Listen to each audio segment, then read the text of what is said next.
fellow marketers, Professor Wolters here, and today we're going to talk about is customer journey mapping. This is where you actually track your customer's journey to get your product. So what is it from when they wake up in the morning until they enjoy your tasty adult beverage, until they move on with their life?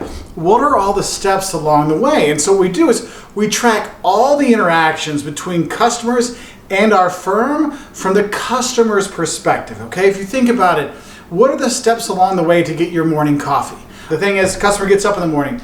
Is it an alarm or is it music playing? If it's music playing, or they turn music on right away, is Spotify playing? Okay, so you got Spotify going. Could we have a commercial on there? Could we have an ad on Spotify? But then some people will scroll through their Instagram right away while they're laying in bed. Do we have an ad in there to show people that, hey, don't forget your Starbucks? And then we see people get through their day. Oh, we get up, we go to the kitchen, we start some coffee. Oh, people are getting some coffee there. Oh, on their way to work, how did they decide which coffee to grab on their way in from the metro or the subway or the bus or their car? And we start seeing these things, right? And you're looking at all those different steps. I know for me, I like to get my chai tea, but my steps to get my chai tea, I don't have any here in the house. So I've got to get in my car, right? I've got to drive across town. I go to the Barnes & Noble there. I wait in line and I make my order. I wait for them to make it. Then I sit down and I get to enjoy a nice chai tea latte with my beautiful wife and have that. The thing is, there's places where Barnes & Noble or Starbucks could be adding value along my journey. I mean, think about it. How many of you have done this? You've been standing in line at Starbucks and all you want to get is your iced chai, right? And you're standing there, just get my iced chai, just get my iced chai. Then you see the banana bread looking at you, staring at you. Or those sous vide eggs that are like, you think we're healthy because we're egg whites, right? Why don't you try that, huh? And so you end up buying them, right? Because they start to add some value in there. You're like, hey, we could get people to buy more on their customer journey if we find ways to add value during their journey. So what we want to do is optimize all points of contact with our customers. So when you're in line at Starbucks or your Barnes & Noble cafe, what are the things that they do in order to add value? Well, one thing you can look at is maybe you don't even want to go in the line. I mean, how many places can you order on your phone and it'll be waiting for you? So you just walk up, grab the one from Mark and walk out. That can add value to them. But let's say you're waiting in line. You're waiting in line, it gets kind of boring. Well, they could have nice music on, nice slow jazz. You're feeling good there. Hey, I'm enjoying my day. You feel good. It makes you more relaxed, more likely to buy things. Instead of fast-paced music, go, we gotta go. And so they do that. Also, how many of you have been to a restaurant or someplace where you're standing in line waiting and they've got TV screens up?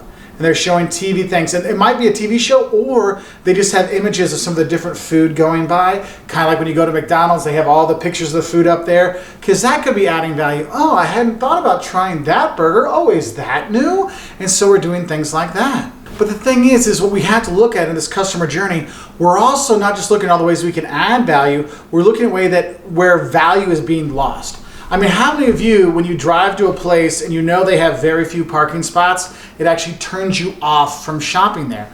Look, I like Five Guys burgers and fries, but where I live, they've got 5 parking spots. Am I gonna drive 15 minutes not sure if there's a parking spot? No, I'm not gonna do that.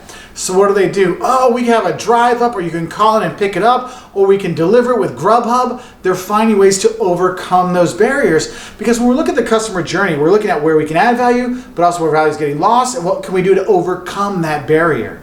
Because sometimes those barriers are annoyances, like waiting in a long line. Hey, you can skip the line by ordering online, right? Or it's boredom of just sitting there what am I doing? Or it's hey, the parking's too small, I don't want to deal with this. Hey, we have a drive up. If you go to McDonald's, you can order your thing and say, oh, I'm in space 2, and they bring it out to you. So what you need to do when you're developing your customer journey mapping is to make sure you're writing down those key journey steps. What are those things that really define when people go left or right, when they buy or they walk away? You need to know all those steps, because Starbucks knows the key journeys. It's hey, do I have time to go to Starbucks or not? Well, for those people that don't have time, what do they have? You can get the K-Cup of Starbucks, right? You can buy the Starbucks at home. We have it where you can get delivered to you. We have it, it's all over the place. They're doing things to realize that, look, if people don't have the time, they're not going to buy for us. So we have to figure out that step there, okay? So make sure you're going through those typical steps.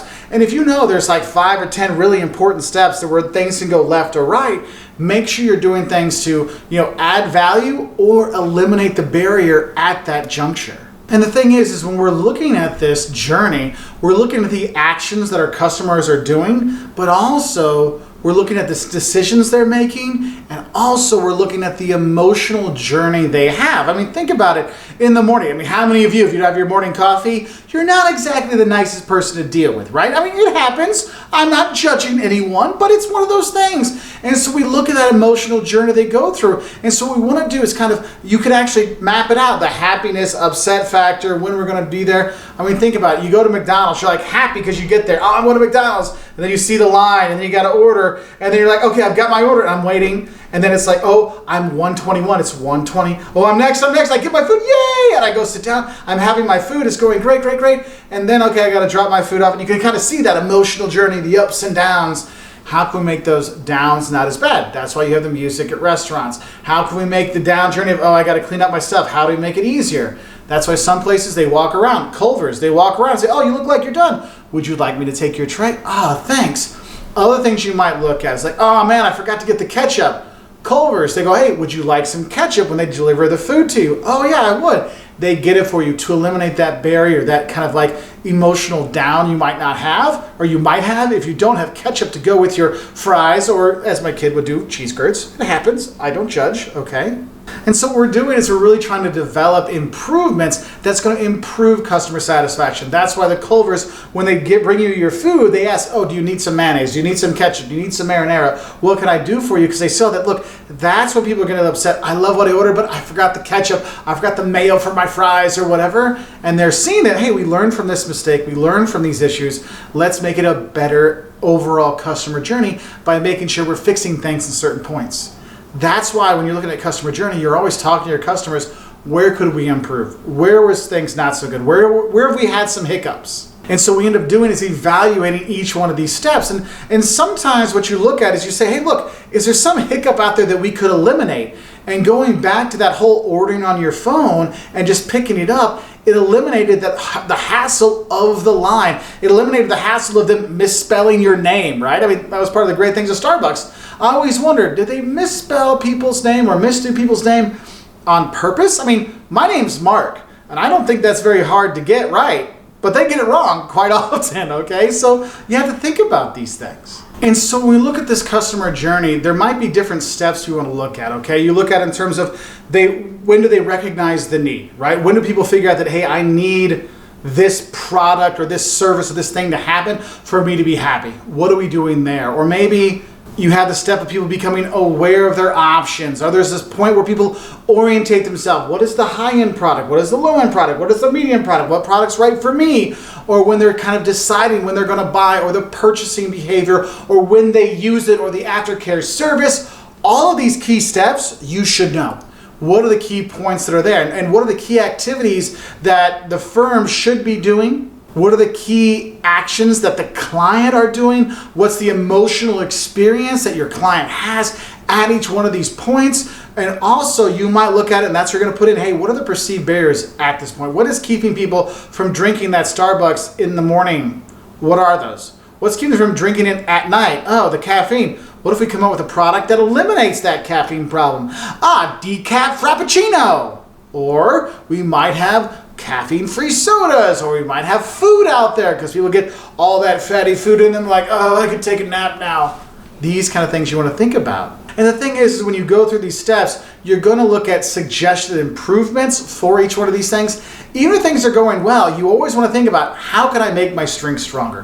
How can I make this step even better, even a more pleasurable experience? Let's figure these things out and add value to that customer journey. Because what we really want to do is really optimize the potential value that we can deliver on each step of the customer's journey. Okay, so I hope this helps you understand kind of like how you develop a customer journey, because you really would. I mean, if you look online, just put up customer journey mapping, coffee, and there's tons of like those. Remember back when they made those marker, like, oh, my life in markers? And it'll go through a person's day and what the barriers are. Really great examples. If you go on our website, professorwolters.com, and you look up for this section, I'll have a video right underneath this that'll show hey, this is a customer journey so you can see what's there, okay? Because the step-by-step stuff, where are the hiccups, where are the places we could get them to buy, when are we gonna get them hooked and stuff like that. So I hope this helps you know a bit more about customer journeys. They are really important to understand how people do things, because once you realize it and you know where those things are, you can really tailor your message to hit when it's important. Because let's be honest, you don't really think about bathrooms as being important for a restaurant. But if you're in a big tourist area, those bathrooms do become important because people don't know where to go, but they know McDonald's has a bathroom. So hey, McDonald's, we have the cleanest bathrooms in Venice. Come use it, and we're only €1 versus €2 when you go to the public toilets. So you have things like that. Anyway, I wish you all the best. Thank you for watching, and do watch some more videos. Oh, and you could subscribe, like, do all that stuff, but I know you're just my students watching, and you already have because you love the class and stuff like that. But anyway, I'll talk to you later. Bye.